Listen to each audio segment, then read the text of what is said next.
I'm Anne. I work as a personal assistant here at ISTA in Denmark. We are here in front of our office, and I would like to welcome you to Ballerup. Maybe you recognize me. I had the pleasure of being part of the last Shared Values video.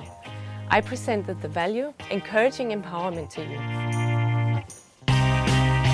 Now I would like to tell you how the shared values are lived in our everyday life.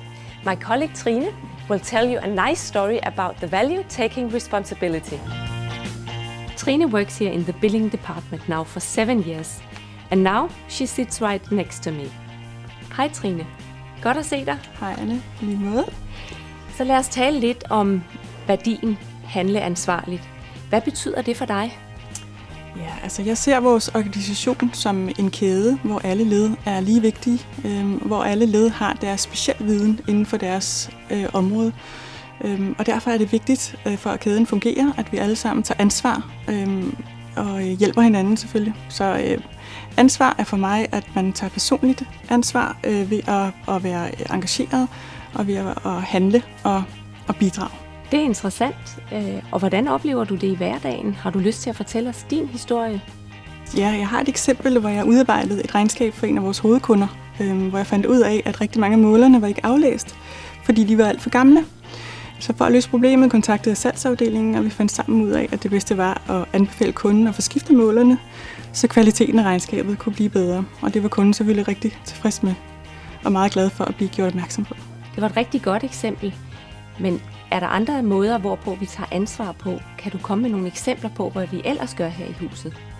Altså, ingen tvivl om, at bæredygtigheden får en større og større plads i vores arbejdsprocesser.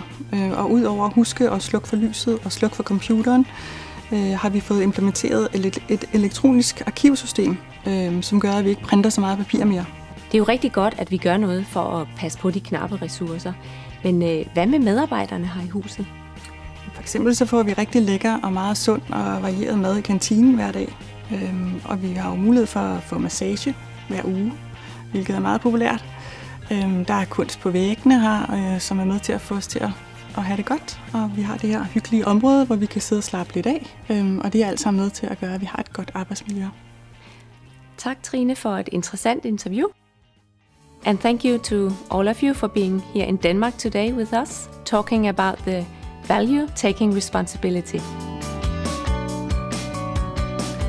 I'm very pleased and smile a lot when I see employees, team leaders and managers executing some of the dreams we have, running it themselves like it was their idea. I'm very proud to see that.